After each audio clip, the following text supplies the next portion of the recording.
We were in Jackson, Mississippi, and he got word that a little boy in the hospital was dying, and that he wanted to see Elvis, and he couldn't make it to the show. He was too sick to get to the show, and so we loaded up in cars and we went to the hospital. And Elvis was wearing, Elvis met this little boy and talked to him, and he was wearing a cross that was made of garnets. And he took it off and he gave it to this child. And it was a real touching moment, just an hour or so before the show. When Elvis started getting that money in and started becoming, he wanted to share it. He was a sharing person. And his dad got in early confrontations with him about giving so much away. You know, son, he would say, son, you know, we're pretty wealthy. Man, you're giving people houses. And you're giving guys on television you don't even know Cadillacs, and people that walk off the street in a dealership, you buy them a Cadillac, and pretty soon the bank account is going to take a hit. And Elvis would say, look, Dad, he said, look, I enjoy giving stuff away to people. He said, that's how I get my enjoyment. He said, I can go out and do a tour. He said, I can do a tour in 6 weeks and make $2 million. He said, I'm not worried about money. He said, I want to make people happy. When my wife was, gosh, 9 or 10, and her sister was maybe a couple of years older than that, they would go down to Graceland, and in the hopes of seeing Elvis.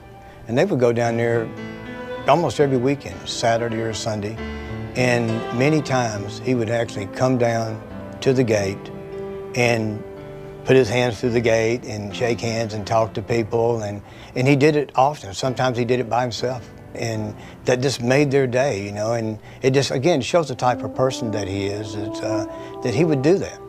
And back then, he had that sort of devotion in his fan base, and those people have gotten older, but they still devoted to him, and their kids are now big fans, and their grandkids are now big fans.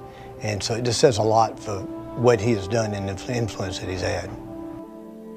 For all of Elvis Presley's accomplishments, I think his greatest joy, other than Lisa Marie, was giving to others. He loved to see the smiles and the looks on people's faces when he gave them things. He really was a generous and kind man.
That's pretty.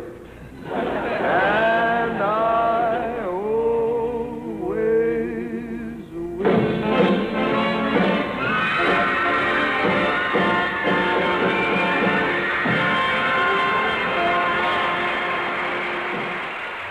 The true measure of a man's success is not what he achieves and acquires for himself in his lifetime, but what of himself he gives to others.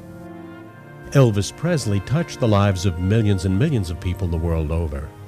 With his music, his movies, and his live performances, Elvis brought joy to the hearts of people everywhere. And even today, over 3 decades after his untimely death, Elvis's music and his legacy continue to have a lasting and profound impact on music and popular culture around the world. I think Elvis did so much over such a period of time that he's just transcended any kind of other artists, such as not just music artists, entertainers and actors. And you know, it's hard to tell a kid though, you know, why they should like Elvis. You know, I think you see kids who actually see Elvis and hear his music, who like it just for what it is. You know, it's just him. He's sold more music than anybody else in the world. He's sold more music since he died than anybody else in the world. And that's phenomenal. I think it's, you know, I'm not exactly sure about the amounts, but it's like he's had 60 or 70 gold and platinum records since he passed away. That's phenomenal. But still, it's not that so much it's the music, it's the man. They loved his early music, and his fans will buy anything that's put out about Elvis. Who else can do that? I mean, there's no one else that can do that, and there's no one else ever been able to do that. He was a pioneer. He was a trailblazer. There was no book. There was no video or no DVD that you could go to and say, well, this is how you become a rock and roll star. There wasn't that, because he was a little rockabilly star. His manager comes along, Colonel Parker, and says, Elvis, what do you really want to do? He says, well, I want to, you know, be a major recording star, but also I want to do movies. He said, okay, I'll fix it up for you. Well, the Colonel gets Elvis from Sun Records over to RCA Records, gets him a deal, and then he gets Elvis into Hollywood, into movies, gets him on national television. Well, until, like John Lennon said, until Elvis, there was nothing.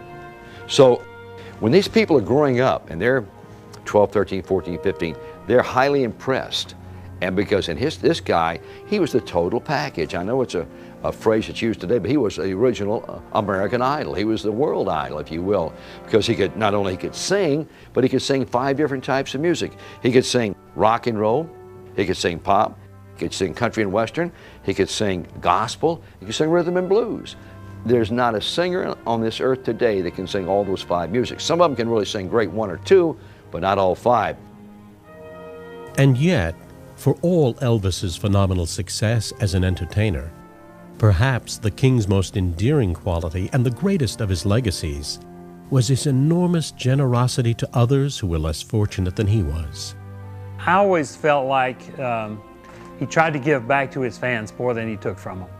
And whenever he gave a piece of jewelry away like on the stage, when he take off a ring and hand it to a fan, it was just an act of love on his part. He just loved his fans, and they're what made him work, and why he worked so hard was his fans. He loved his fans. He liked to see the enjoyment, because when a guy gives you a new Cadillac, or gives you a house, or gives you a free trip to Hawaii, you become elated, and that made him feel good. He didn't play golf, he didn't fish, he didn't hunt, all that stuff. And to give stuff away and make people happy, that's what he enjoyed. There can be no question that Elvis Presley was one of the most influential people in the cultural history of America. His talent, good looks, sensuality, charm, and charisma endeared him to a vast legion of fans around the world. Not surprisingly, his popularity and stature continued to grow. With a sound and style that combined his many musical influences, he challenged the social and racial barriers of his time and changed forever the worlds of music and popular culture in America.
January 1935.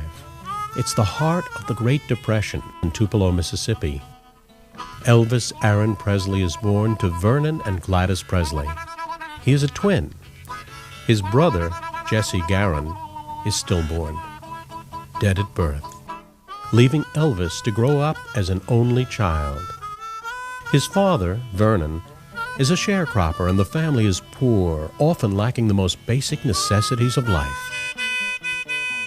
I don't think anyone realizes how poor the Presleys really were. It was the late 1930s, it was the Great Depression in Mississippi, and they were just living in abject poverty. Vernon couldn't even pay back the $180 he borrowed to build the house.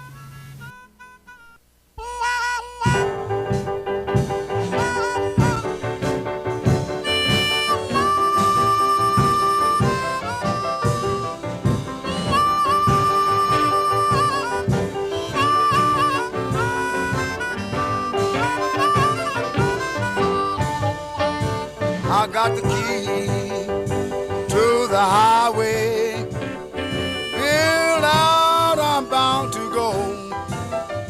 Gonna leave. In 1948, Vernon moves his family to Memphis, Tennessee, where he feels his job prospects will be much better. Vernon finds work in a paint factory, and Gladys becomes a nurse's assistant.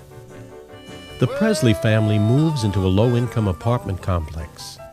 Although their circumstances are vastly improved from the abject poverty they lived in while in Tupelo, the Presleys are still quite poor, and Elvis grows up knowing what it's like to want and need.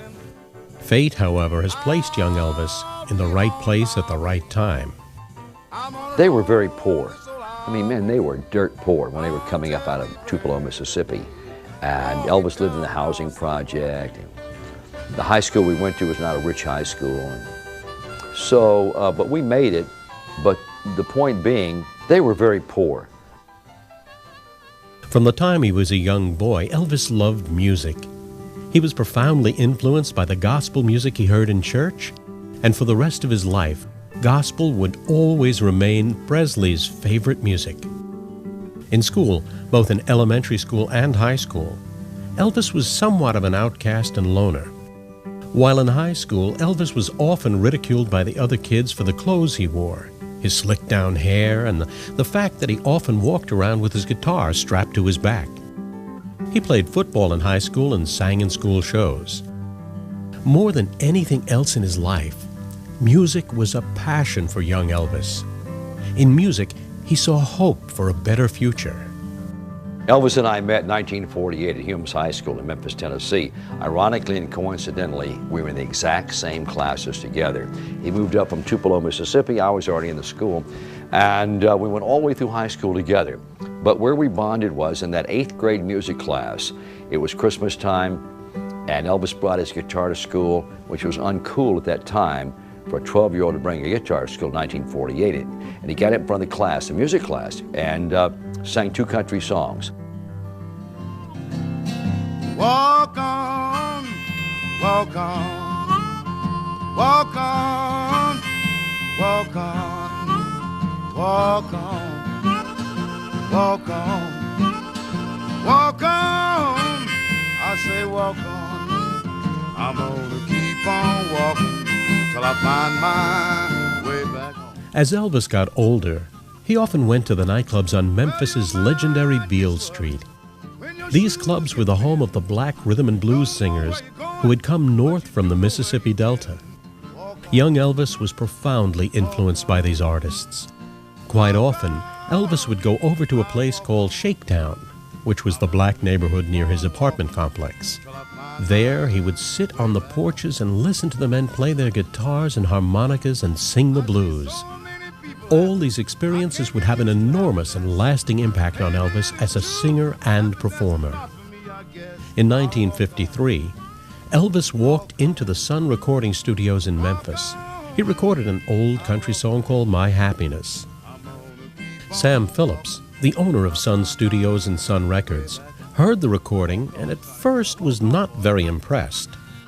But Phillips' secretary, Marion Kiesker, was impressed with Elvis and made her boss listen to the recording again and again. Sam Phillips gradually became very intrigued by the boy's raw talent. About a year after Elvis first walked into Sun Studios, Sam Phillips contacted Elvis to record a song for possible release on the small Sun record label. At first, the recording session didn't go well, as Elvis just couldn't connect vocally with the songs Phillips had chosen for him. Then, one of the background musicians suggested Elvis sing a classic rhythm and blues song called That's All Right. That's All Right, recorded on July 5, 1954, is considered by most music historians and fans as the true birth of rock and roll music in America. He was born up in Memphis, Tennessee. He was exposed to the country music here. He was exposed to the Beale Street rhythm and blues music. And so when he combined, like Elvis said, when he combined that along with gospel, it came out rock and roll. And that's just the way he was brought up. When you talk to Uncle Sam, and we used to go over to Uncle Sam's house, he used to grill hamburgers out for us and things like that. And you'd hear him talk and things like that. Say in the 60s, yeah, I think he definitely realized what he was doing and what a statement he had made with Sun Records. But when we first started, I think he just was wanting to cut good music. I mean, he just wanted to record great music. I mean, he wasn't trying to change the world at that time. If you look at the first music he recorded, it was mostly blues.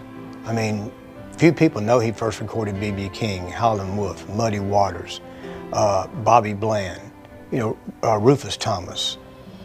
Hardly anyone really knows that except the true fan of Sun Records. And then Elvis popped up, and it was those same guys, except it was a white guy. And he could sing just like they could. But I still didn't think he wasn't trying to do anything but really cut really good records. It's what's in the grooves. It's always been what's in the grooves. And if it's in the groove, that's all he cared about. And Uncle Sam was able to take that raw sound and somehow fill it up to make it sound like it was so much more than what it was. And if you've ever been into 706 Union, it's a small place. So it gives you, not only was he a genius producer, but he was a hell of an engineer to be able to get the sound that he did out of that studio. Presley, in my opinion, was a person probably with as much talent vocally that could be used with so many different types of songs as I've ever heard of in my life. He didn't follow any one path. He didn't just sing rock and roll and for that rhythm and blues, country. He sang pop. And when you can do that and give it an unbelievable, creditable interpretation, there's something to be said for it. Very few of us could do it. I had a feeling from the very beginning that he had unusual, real raw talent, and that's what I like. The rawer the better if you had the basics. I felt that if there was anybody that could do an amalgamation of rhythm and blues, or race music as they called it back in the 50s and 40s, and country music, and come out with something that was, well, it wasn't even named at the time. People not only enjoyed his work as an artist, but they believed in him as an individual. And also, I think to know that he basically did not change a lot so far as his relations with people. Just the ordinary person on the street was something absolutely imperative to his unbelievable success. When Elvis walked out of the Sun Studios on July 5, 1954, he never could have known that within a very short time, he would become one of the most influential and beloved Americans of the 20th century. Even in his wildest dreams, he could never have imagined what he would accomplish in a short but truly remarkable life. Well, since my baby left me, well, I found a place to dwell. Well, it's just at the end of Lonely Street, that's Heartbreak Hotel where I'll be. It is estimated that Elvis Presley has sold over 1 billion records worldwide. This is more records than anyone in the history of the recording industry. Just in America, Elvis has had 141 albums or singles certified as gold, platinum, or multi-platinum. His recordings and films are enjoyed all over the globe, and he is known throughout the world by his first name. Elvis was so different. He didn't want to be like anybody else. He studied stuff, and it wasn't by accident that it happened with him. It was because, number one, he got to have the talent to pull it through. Talent will pull through all kind of junk. I don't care what you do. Talent will come to the top. But Elvis, when he got there, he knew what to do. He knew you had to look different. He knew you had to act different. He knew you had to dress different. He knew you had to talk different. He had all that worked out in his own mind. He was very observant. He would study movie stars, how they acted, and he studied like Clark Gable left his shirt open and didn't wear a T-shirt. He studied like how Jimmy Dean and Brando wouldn't smile in their publicity pictures, and in his early pictures he wouldn't do that. He's a pretty sharp guy, very observant. He had studied other entertainers. He'd observed how they handled people, how they were nice about signing autographs, how they were nice about shaking hands, how they were nice about taking pictures with people. And he said, if I ever make it, I'm going to do that. I'm going to be as nice as I possibly can. He was ready when the break came for him to be a superstar, and he was prepared. But the secret was he loved being Elvis Presley. He loved it. Early in Elvis's career, his manager, the controversial Colonel Tom Parker, made good use of the relatively new medium of television, and as with everything Elvis did in the entertainment business, his TV appearances made history. Elvis made his national television debut in 1956 on Stage Show, a weekly series hosted by Tommy and Jimmy Dorsey. He followed this with 2 appearances on The Milton Berle Show. This is the first time that the Hancock is going to rock and roll while still at anchor. Here's a young man who in a few short months has gained tremendous popularity in the music business. His records are really going like wildfire. He's America's new singing sensation, our new RCA recording artist. Here he is, and a big reception for Elvis Presley.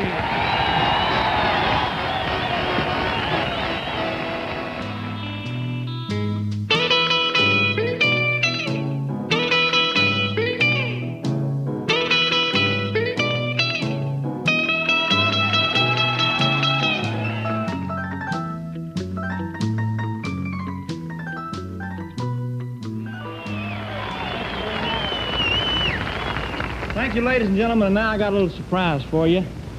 Here for his very first public appearance, I'd like you to meet my twin brother, Melvin Presley. Melvin?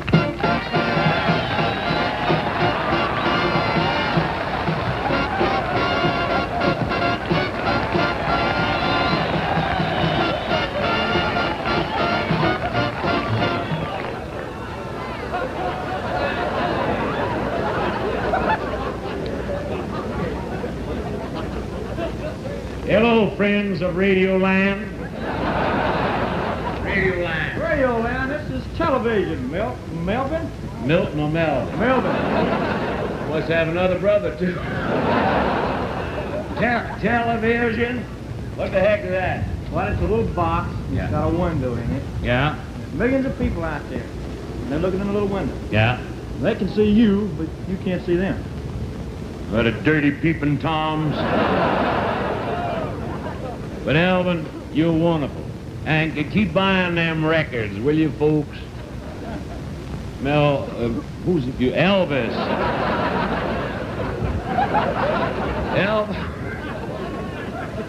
Hot dog. Elvis needs the money. Well, I'll tell you, you're mighty proud to be here on this ship here, the Ocean Coke. And I want you to know the Ocean Coke. Ocean Coke? Ocean Coke. That's what it says on the side of the boat. USSHANCOCK. Ocean Coke. What's the matter? I know how to spell. That's USS Hancock, Melvin. Keep buying them records. I'm real proud of you, Elvis. Well, Melvin, I owe it all to you. You owe everything to me. That's... You taught me everything I know. I'm glad you told that to the folks I did. I taught him his singing style. I used to drop grasshoppers down his pants. That's how I keep jumping around. Grasshopper. Keep buying them records. In his second performance on The Burl Show, Elvis did a version of Hound Dog that was, for the time, so provocative that it caused a national scandal. Elvis then appeared on The Steve Allen Show, with Allen mocking the sensation of The Burl Show by having Elvis dress in a tuxedo and perform Hound Dog to an actual basset hound. After his appearance on The Allen Show, Elvis did a short interview with Hy Gardner for the program Hy Gardner Calling. Hello? Did you have fun tonight on the Steve Allen Show? Yes, sir, I really did. I really enjoyed it. First time you ever worked in tux or tails? It's the first time I ever had one on, period. What do you keep in mind mostly? I mean, some of the songs you're going to do, or some of your plans, or what? What goes through your mind? Well, everything has happened to me so fast in the last year and a half till I'm all mixed up, you know. I mean, I can't keep up with everything that's happening. The reigning king of television at that time was Ed Sullivan with his Sunday night variety show. Sullivan had said he would never, under any circumstances, have the controversial Elvis on his show. But after Elvis appeared on the Steve Allen Show, Allen's ratings surpassed Sullivan for the first time, and Sullivan agreed to book Elvis. Sullivan paid Elvis $50,000 to make 3 appearances, which was, at that time, more money than any performer had ever been paid to appear on a network variety show. Elvis's third appearance on The Sullivan Show came in 1957, and this was the show in which Elvis was shown on camera only from the waist up, one of television history's most memorable moments. In 1958, Elvis was drafted into the Army. Even his detractors admired Elvis for doing his patriotic duty and not using his fame and fortune to somehow avoid his Army service. Elvis was discharged from the service in 1960. Elvis, you think the music has changed since you've been out of the service? I mean, since you've been in the service? Possibly, yes. I can't say, really. I haven't been here long enough to even know. Excuse me. Go ahead. The only thing I can say is that if it has changed, well, I would be foolish not to try to change with it, you know. But as of now, I have no reason to change anything. Shortly after his discharge from the Army, Elvis once again made television history when he appeared on the Frank Sinatra Show. Sinatra gave his show a Welcome Back Elvis theme to herald the King's return from the Army. Elvis was paid $125,000 to appear, again setting a television record for the time. You know, I always wondered, as a matter of fact, while you were singing, Elvis, I thought to myself, I wonder what would have happened if I had recorded Love Me Tender instead of you. I wouldn't have made any difference. I think it would, about 2 million records less. He should have. You smarty pants. For my darling, I love you. It's pretty all the time, Frank. Sure does, buddy. And I always will.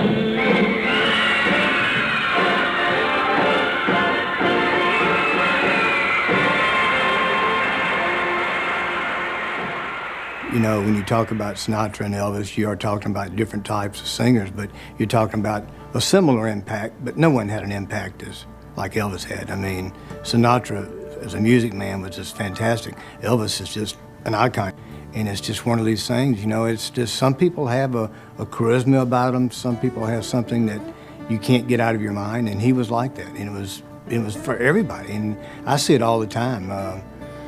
You know, grandkids. I have a grandkid who's 13 years old, and she's, you know, she asks about it. She'll see something on TV, and she'll wonder what's going on, you know, why is it going on with Elvis? Who is Elvis? Now, of course, she knows because she's here, but she doesn't understand. She just knows the name. It's almost like he's still alive. Elvis's appearance on The Sinatra Show was the last time Elvis appeared on television for 8 long years. In the following 8 years, all Elvis did was make movies and release soundtrack albums. Elvis made 33 films in all, and every movie he starred in was a box office success. Critics have often dismissed Elvis's films as formulaic and lightweight.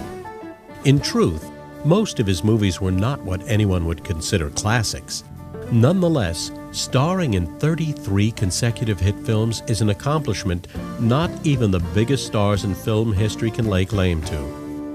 And this screen success only proves that Elvis was, by any measure, the biggest and brightest star in the history of American popular culture.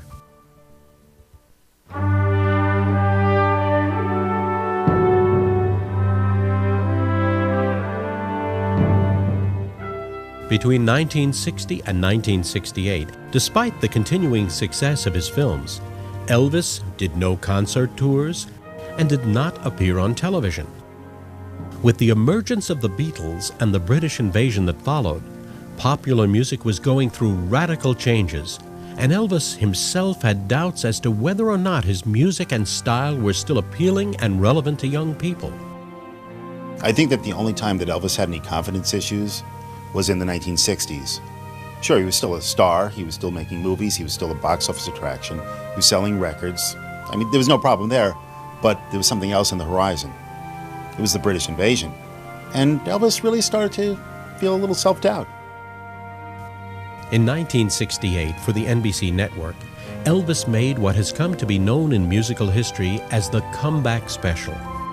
This show, simply titled Elvis, was and remains one of the most critically acclaimed musical specials of all time.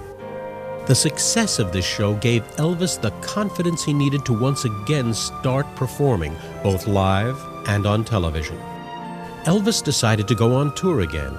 It was the first time since 1957 that Elvis played live shows. Between 1969 and 1977, Elvis gave nearly 1,100 live performances all across the country. He did that 68 special, and the ratings were terrific. So he knew the light was still burning, the fire was still there, but he wasn't sure about a live audience. So when he did that opening in Vegas, he was quite nervous. And he told us, he said, guys, he said, I don't know how I'm going to go over, but we were trying to build up his confidence. Oh, Elvis, you're going to be great. Elvis, you're going to knock him dead. You got that look. You still got those looks. You got that stage performance in you. And we know that you're going to sing your back-hind off. You're going to really sing your can off. And Elvis, that's all you can do. If they like you, they like you. If they don't, they don't. But Elvis, I guarantee you, they're going to like you. And when he walked out on that stage, and that room was full of a lot of tough people. There was a lot of stars there. There were a lot of critics there. A lot of people who came to see if he still had it or not, that were well connected in show business. And he just blew them all away. And from that moment on, he knew he was back. It was in 1973 that Elvis made TV history again. His Elvis Aloha from Hawaii concert via satellite was seen in 40 countries by close to 1.5 billion people. In fact, it was seen on television in more American homes than man's first walk on the moon. Elvis Presley died in August of 1977 at his Graceland home in Memphis, Tennessee. He was only 42 years old. I think that a lot of people remember exactly where they were when he died, President Kennedy died, and maybe Martin Luther King died. So I jump in my car and I drive about 100 miles an hour to Graceland. And I'll never forget, as soon as I got there, they recognized my car and the gate swung open. I shot up to the house, went in the back door, and in that room right off the kitchen, it was turmoil. It was the saddest scene I'd ever seen in my entire life. Everybody was crying. Must have been 8 or 10 people, and they were all crying, holding onto each other, just swaying, holding their eyes. And Mr. Presley ran over. His dad came over and grabbed me, hugged me, and he said, George, I've lost my son. I've lost my son. We've lost him, George. And about that time, his doctor Nick walks in, and he said, guys, can you gather around? We gathered around. He said, yeah, he passed away. Elvis has left us. And it was like, when he said that, we knew it was official. I was sick, and someone called me and they said Elvis died, and I said, no, that's a bunch of baloney. Elvis didn't die. They called back and they said, yeah, Elvis is dead. And it was like, you go into shock. You don't believe it. You don't believe it could. I didn't believe Elvis could ever die. I never thought of the world without Elvis. I never thought, how is the world going to get along if Elvis is dead? You know, it just couldn't be what it was. By then, in my life and my relationship with Elvis, it wasn't over selling him jewelry anymore, because he hadn't bought any jewelry for me in a while then. I just loved him and wanted to, you know, be with him. He was my friend. The cause of death was officially listed as heart failure. There has always been much controversy surrounding Elvis's death and his abuse of prescription drugs that no doubt contributed to his passing away at such a young age. In the end, however, on balance, the good and positive things Elvis contributed to the world, the absolute joy he gave to millions the world over and continues to give, far, far outweigh the few negative aspects of his life. The difference in Elvis and everyone else was that that he obviously loved his fans and cared for his fans, and he was so honest. You just didn't doubt that he was pure as a driven snow. I don't think his fans saw him as out to sell a ticket to his show. He was there to entertain them. He never had any money. He gave all his money away to other people. He was just a good person, and people knew that.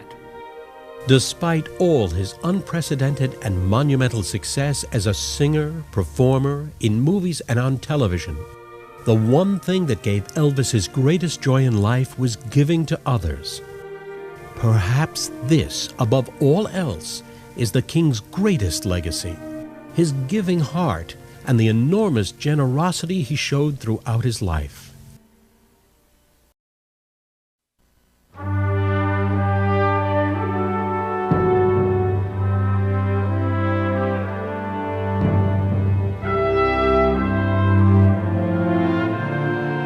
Elvis grew up during the heart of the Great Depression, in a poor Mississippi family who lived a simple existence without material things or even some of the basic necessities of life. But even then, Elvis showed his generous nature. When he was a teenager in Tupelo, he had an ice cream cone. Well, he's sitting on his steps in front of his house eating his ice cream, and this black kid comes by, lives not too far. He said, "Elvis, how you doing?" He said, "Oh, fine." He said, "Boy, ice cream. Man, I wish I could afford an ice cream cone." And Elvis said, "Shoot, eat some of mine." And Elvis gave this black kid, now I'm talking 1940s, it's not cool then in Mississippi, you know, and he let this black kid share some of his ice cream. But that's just a small example of how it all started with him. He was a sharing person. As a teenager, Elvis worked at a variety of jobs before his music career began. He worked as a movie usher and saved every cent he could to buy his parents a picture of Jesus. He once said it was the most favorite gift he had ever given to anybody. Even though Elvis went on to achieve incredible fortune and fame, he never ever forgot what it was like to be poor. He was extremely generous to many, many people. The big TCB ring that he's so famous for wearing that he made, you know, I made that ring. It took me 3 tries to make that ring. The first ring I made, he gave away, and where it went, I don't think anybody knows. But the idea was he wanted a stage ring. He wanted a flashy big ring that would say, "That's Elvis Presley's ring." So the second ring I made was a large horseshoe ring that he wore in Hawaii, and he ended up giving that ring away. And he said it still isn't what I want. So the next ring I designed, the TCB ring. I actually made the ring out of balsa wood, like you would make a model airplane. And I carved it out of balsa wood. I sawed out the letters. I made the entire ring out of balsa wood, hand painted it with airplane dope and put rhinestones in it. Took it out there. He said, "This is exactly what I want." So then I made the original ring, and when I gave it to him, when I presented it to him, it's so gorgeous. The ring is so magnificent that I wanted it to really show off. So I asked him to come downstairs to his dining room table, which is this wonderful Waterford chandelier hanging over it, you know. And so I opened the ring and box, took it out, put it on his finger. He just went bonkers. I've never seen him as excited about anything as he was. He just went crazy, and he said, "I want to do something for you. I know how hard you've worked to do this ring. So what can I do for you?" And I said, "Well, I'd like to have that Lincoln you got parked out front." He said, "Oh man, that car is a house. That is my car." And I said, "I know, that's why I want it." And he said, "Well, you know what? You earned it. You can have it." In the South, everybody mostly came in the back door, especially at Graceland. And the only people that parked in front of Graceland was him. He had a key to the house. We didn't have a key to the house. So we'd park in the back and come in the back door. Now the media later on called it the jungle room. We never called it that. We just called it the den off the kitchen. So I'm walking up, and there's plate glass there. And one of the guys, they told me about this later. One of the guys said, "Hey Elvis, here comes GK." He said, "Yeah, cool, yeah, okay." He said, "But Elvis, it's his birthday." And Elvis said, "What, it's his birthday?" And he said, "Yeah." He said, "Well, look, I just bought this ring at Thunderbird Jewelers in Vegas, but I want GK to have it. While I detain him, I'll engage him in some kind of conversation. You guys run up to my room, it's in my jewelry case. It's a green emerald with 21 diamonds and 18 gold diamonds, 18 karat gold. Somehow get it in a box and slip it up and give it to me." So I'll walk in, we start talking. I said, "Hey," I said, "let me ask you, get this out of the way, because I'll sit around and be nervous about asking." He said, "What are you talking about?" And I said, "Elvis, the radio station wants to know, they're gonna do this promo, if you can do like a drop for them or cut this liner thing for them." And I said, "Elvis, before you even answer, I know that you got a contract with RCA." And I said, "I know you can't do it." And I didn't get the rest of the sentence out. And he said, "Shut up." I said, "What?" And he took his arm around, swung it around, and somehow one of the guys had snuck it behind him and slipped it in his hand. And he came around with it and he said, "Happy birthday." I said, "What?" He said, "Open that up." And I opened it up and there was this ring was in there. I said, "Elvis, you son of a gun." And he said, "Yeah." He said, "GK, I just want you to have it." Elvis also displayed enormous compassion for those who were sick or in need of medical assistance. Elvis always remembered the vulnerability of illness and death from his own life. On January 8, 1935, in that small two-room house in Tupelo, Mississippi, Gladys Presley gave birth to the twins she had been carrying. Jesse Garin Presley was born dead. 35 minutes later, his twin brother, Elvis Aaron Presley, was born at 4:35 a.m. Elvis then spent the first few weeks of his life in the charity ward of a Mississippi hospital. The loss of his twin brother, Jesse, had a profound effect on Elvis and how he perceived life. Studies of twins whose siblings had died in utero or in the early stages of life indicate that a significant and prolonged experience of loss remains in the surviving twin. Oftentimes, the surviving twin will question, "Why wasn't it me that died?" Or, "Did I do something to make him die?" They often feel guilty about their own survival. For Elvis, this feeling of guilt only increased as he achieved incredible fame and fortune. Parents, too, have a sense of guilt when one twin dies and often overcompensate to the surviving twin. Through her grief, Gladys Presley saw Elvis's survival as an omen, a sign that he was destined for greatness. His mother was a wonderful, wonderful lady. She was the sunshine of his life. It rose and set in her. He worshiped the ground she walked on. Sure, he loved his daddy, but his mother was the one. And I was very, very close to his mother. And if she liked you, boom, it was all over with Elvis. He automatically, even though if he liked you, he really liked you, if his mom, because he thought she was a great judge of character and a great judge of people, which she was. She had that instinct that guys came around. She said, "Elvis, that guy's phony. Elvis, that guy's for real," you know. She could do that, and she was right. In many ways, both Gladys and Elvis continually felt tremendous loss and vulnerability because of Jesse's death. Elvis and his mother were very, very close, and of course, Elvis himself was completely devastated by his mother's death from heart failure in 1958. Had she lived, he would be alive today. She had a tremendous thing over him, whereby everything she said was law.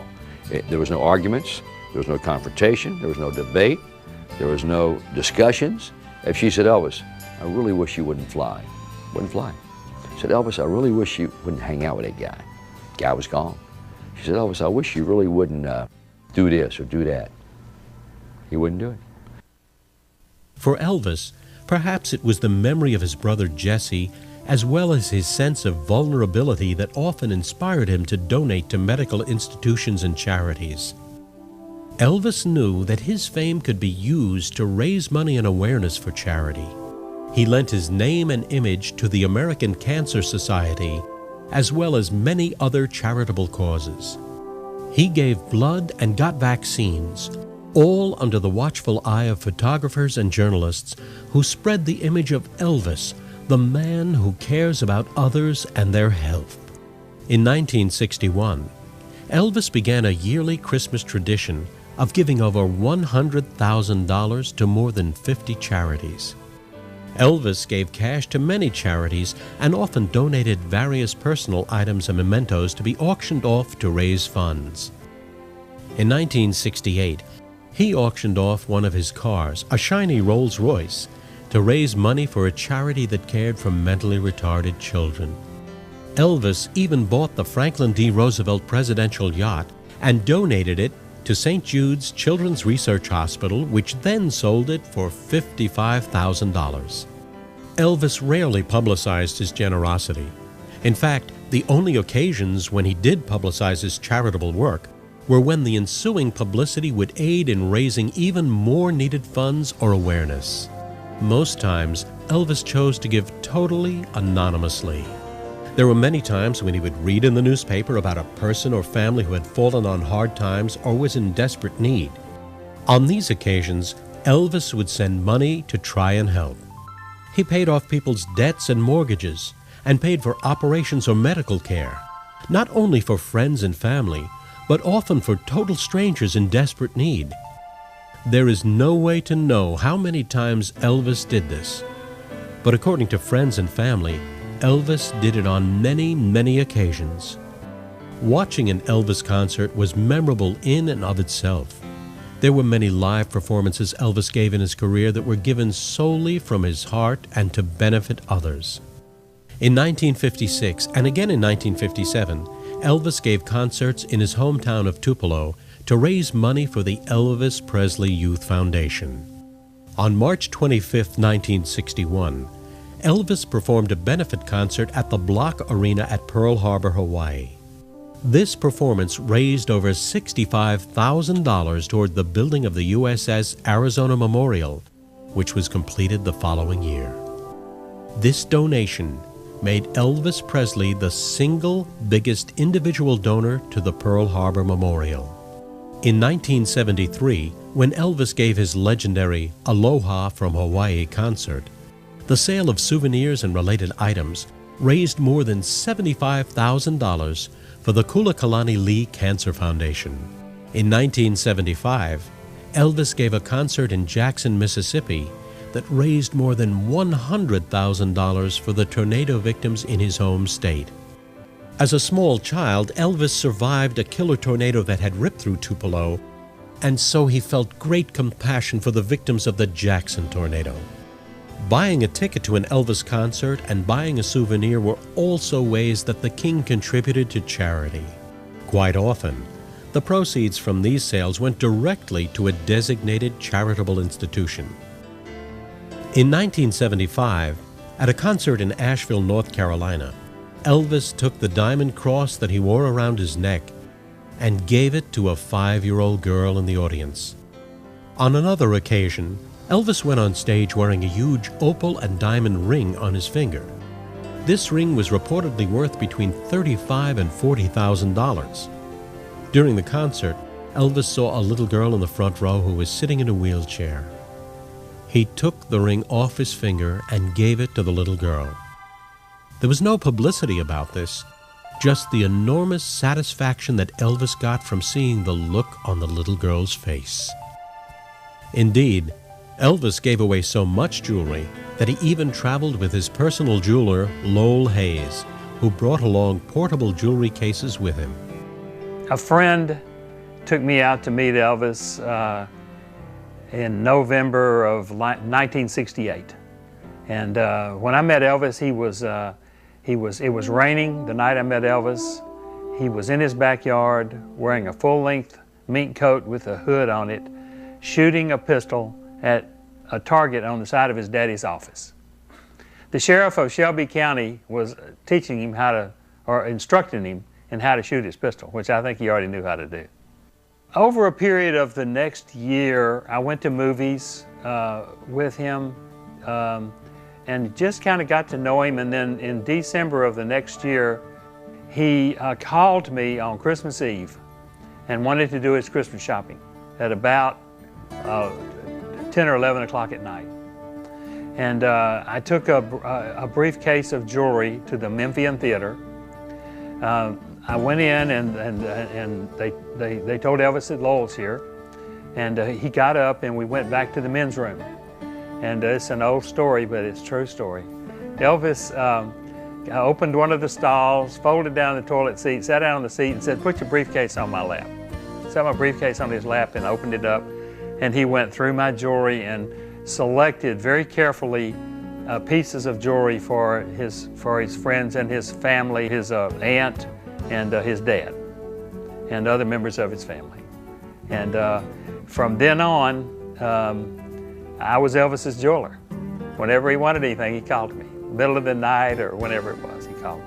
The first time I sold Elvis jewelry, I sold him jewelry out of an old Samsonite case, and my brother said, "You know what, if you're going to sell Elvis jewelry, you could have a nice briefcase." So he goes out and buys me, at that time, a $250 all-leather, wonderful briefcase, which was a lot of money back then. Well, it had a combination lock, and Elvis called me one time. I was on tour, and well, when I would go, I would fly in and out of the tours. I had a business to run in Memphis, so I always had a room in the hotel, so it didn't matter whether, I just got fly in, there was my room on the floor with Elvis. So when I'd fly in, the first thing I have is a briefcase with the $200,000 worth of jewelry in it that I've got to figure out, well, if I'm going to have any fun, I got to make sure this thing is secure first. So I would take it and give it to Elvis. Well, he'd keep it, and if he wanted something, he'd call me, and I'd go open it up, and he'd get what he wanted. Well, one time he called me, and he said, "Lowell," he said, "what's the combination of your briefcase?" So I told him the combination was my birthday, and so he opened the briefcase, and there was something going on, he needed something right then, That's how he was. And so then later I found out that he had torn the tag off and put it in the case. And I said, "Well, that's not a problem. No, don't worry about it. Everything's fine." So from then on, whenever I would check into a tour or out of a tour, and this went on for several years, I'd give him my case. And most of the time he wouldn't call me. He'd just open that case up and he'd get something out, tear off the tag, throw it in the case, and when I get back to Memphis, I send him a bill. So it was just the most phenomenal thing, It was just unbelievable. Elvis reportedly bought close to $700,000 worth of jewelry in the last 5 years of his life, most of which he gave away. I was sitting by the stage, and he came over to me and he says, he leaned over and he says, "Where's your case?" And he's up there singing, "Where's your case?" And I said, "It's right here." He said, "Set it up here." I set my case up on the stage, and he just got jewelry out of it, and he was giving it to people on the people on the front row that he was just giving away all this jewelry. So after the show, I jumped in the car with him. I never rode with him. I always rode in another limo. But when we went out the back door, I jumped in the car with him, and I said, "Elvis, I just wish I hadn't been here." I said, "You just spent a lot of money." And he looked at me and he laughed and he said, "Are you serious?" And I said, "Yeah. I wish I hadn't been here." And he said, "You know what?" He said, "I'll have to sing a little bit longer tomorrow night to pay for that." He said, "Okay, Lowell, don't worry about it." Elvis's favorite gift to give was also one of his favorite things to buy for himself, a shiny new car. He would buy cars for his friends, but also for perfect strangers. On more than one occasion, Elvis saw people looking at new cars in a dealership, and many of these people were unable to really afford them. But Elvis would approach them and say, "Do you like this car? Because I want to buy it for you." Many stories are told about the cars that Elvis bought and then gave away. Almost every one of his friends, and many times their wives, received numerous cars from Elvis as surprise gifts. His favorite car was, of course, a Cadillac. He said that when he was a teenager, and he would sit on the curb by his house on the corner, him and his buddy, they were like 12 years old, 13 years old, and all these cars would come by, and they said, oh man, look at that big Lincoln. Man, look at that Cadillac. They watch him, you know, and they would dream. Elvis said, man, I dreamed someday I'd have a Cadillac. And he said, you know what would be cool? He told his cousin said, what, Elvis? He said, it'd be cool if a young guy drove a Cadillac.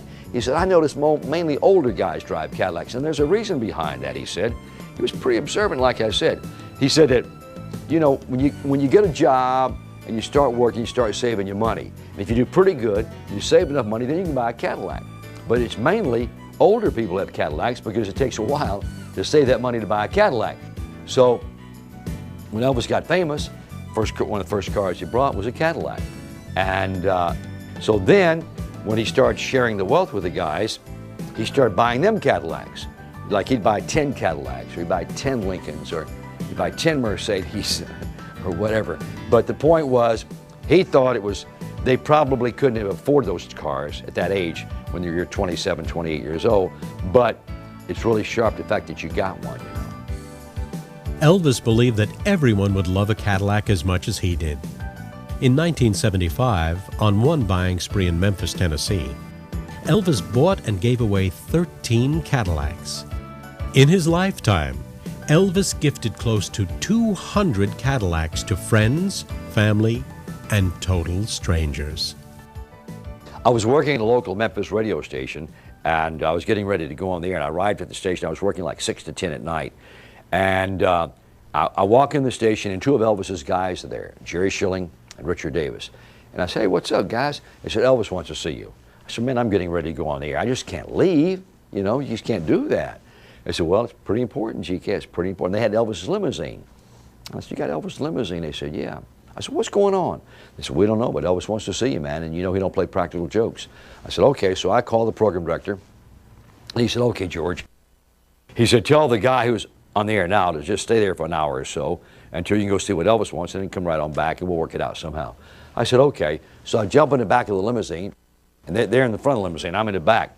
They start driving. Well, they don't go to Graceland, Elvis's home. They go to downtown Memphis.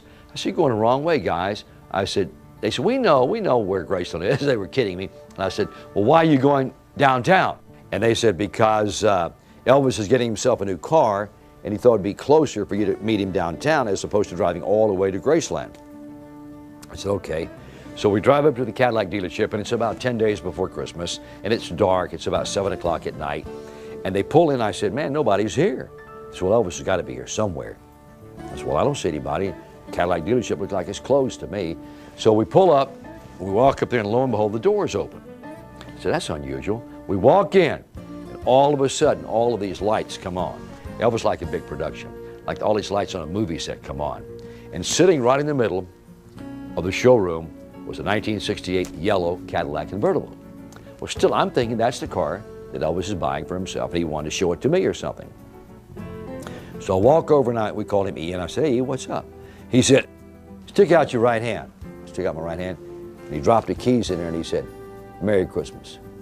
And he pointed that car.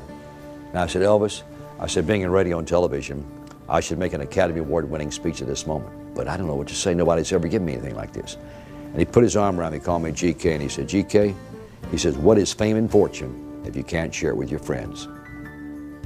Those who were close to Elvis describe him with words such as loyal, giving, sincere, generous, spiritual, appreciative, humble, and loving. Elvis took great pleasure in giving gifts to others and watching the expressions on their faces when they received these gifts.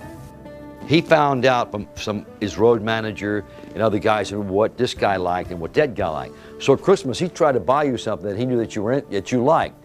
He knew I liked watches. And he gave me 5 watches, and he had them all engraved. And I have them in my safety deposit box. They say things like, to GK from EP, 10 years. He'd been in the business 10 years, in show business. Then one of them says to George from Elvis, and then one says something about rock and roll, but to GK from EP. But he knew I liked watches, and so he gave me those 5 watches, which I still have hid away in my safety deposit box. But he gave me a lot of stuff, man. He gave me, one year he gave me a stereo. But the first Christmas in 1957, I was there with him, he gave me a record player. It was like a 4578 33 1/3 record player. It's the kind where you open the top up, and he autographed, and it said, to GK from Elvis, Christmas 1957. He was so generous, man. It was. In many situations, Elvis's heartfelt sensitivity and insight were at the core of his gifts. Jerry Schilling, who was one of Elvis's closest friends since 1954, and later on a part of his entourage, lost his mother when he was only 2 years old. Jerry went to live with his grandparents, and then they died. Elvis felt great compassion for Jerry because he knew that his friend had never really had a stable home or family. Although Elvis grew up poor, he understood the great sacrifices his parents had made to make his life better. He understood the comfort that came with living in a warm and loving home. Because of this understanding and this compassion, Elvis bought his friend Jerry Schilling a house as a surprise gift and told him, "Jerry, I know that you never had a home of your own, and I wanted to be the guy who gave it to you." Elvis was always there for his friends in good times and in bad. Those who were closest to Elvis worried that some people took advantage of Elvis's great generosity, but Elvis always gave from the heart, genuinely, readily, and easily, not because people demanded or expected something, but because it made him feel such great joy to give.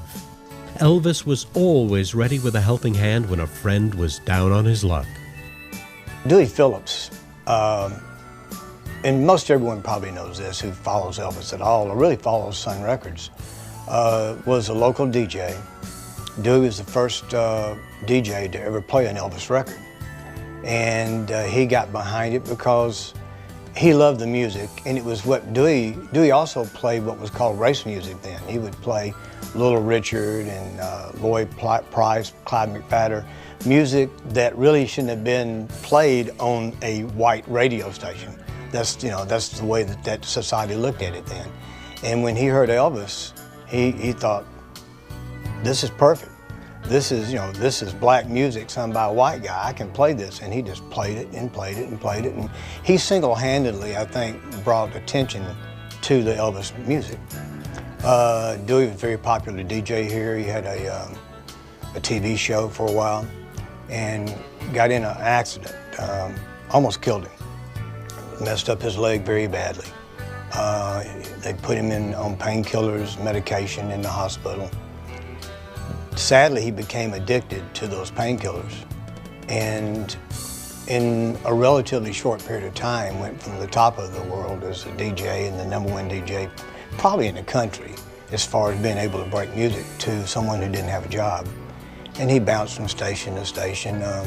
My father, Tom, who owned our company, Selecto Hits, back in the early 60s, Dad ran it as a retail store and wholesale. He would actually just give Dewey some money, and Dewey would come in and play records just on our turntable and sell them to people who came in. And then when it was time to leave, he had no place to go. And he would almost always call Elvis. And either Elvis would come over in one of his Cadillacs, or Elvis's dad, Vernon, would come over. Elvis never got out of the Cadillac, but Vernon would come in. And I remember just one time asking Dewey just before, he said, "Is Elvis really out there?" And Dewey would look over at Vernon, and Mr. Presley would go, "Yeah, he's out there." But I was too scared to even go ask him, to say hello. I wasn't going to question him and go into his Cadillac or anything like that.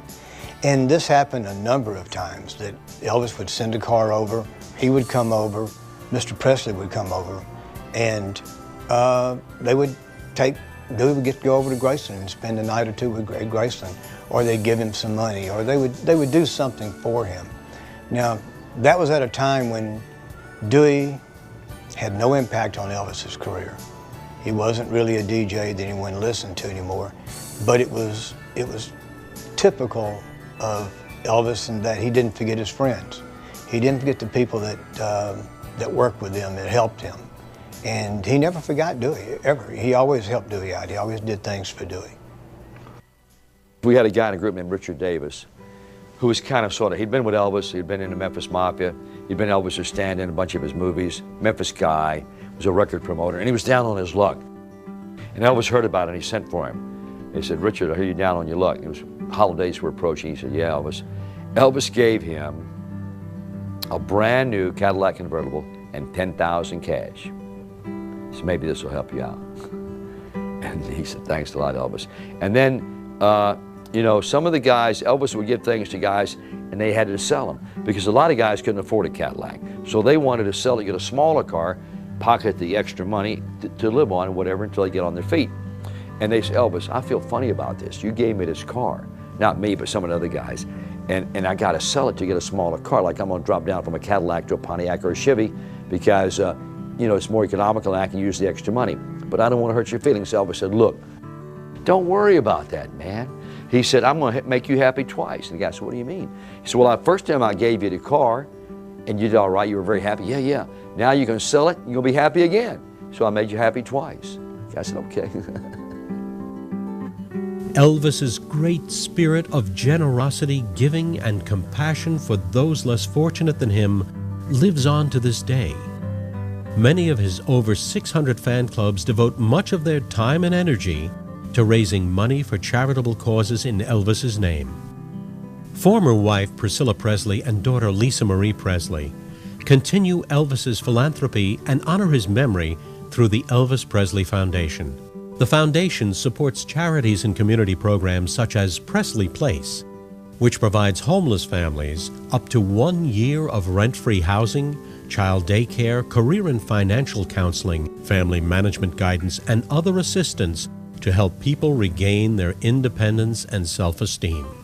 Presley Place is a joint venture between the Elvis Presley Foundation and the Metropolitan Interfaith Association in Memphis, known as MIFA.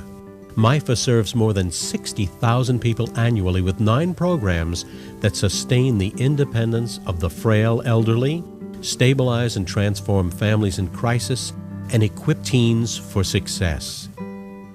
In 1983, the Elvis Presley Memorial Trauma Center was established at the Regional Medical Center in Memphis.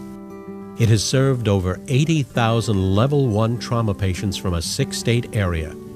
In 1990, a wall of honor was erected at the Elvis Presley Memorial Trauma Center, and today has over 300 plaques, each inscribed according to the wishes of the donor. Fans from around the world have utilized this wall of honor to memorialize Elvis Presley and continue the charitable work he so passionately believed in. It is impossible to even imagine a performer having a more profound impact on history than did Elvis Presley. When he died in August of 1977, the outpouring of grief throughout the nation, and indeed the world, is virtually impossible to describe in words.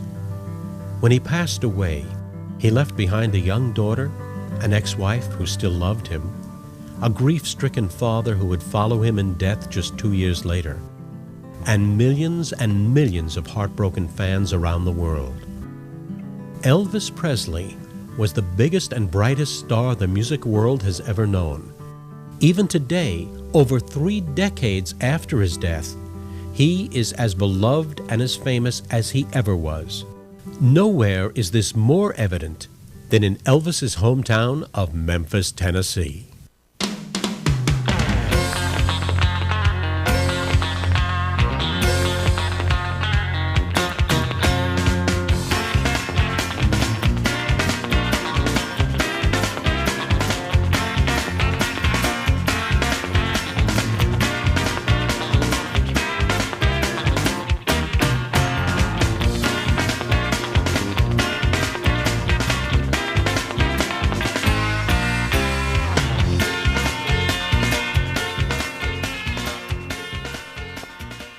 In his 42 years of life, Elvis Presley changed a great deal from the shy country boy who walked into a Memphis recording studio in 1953.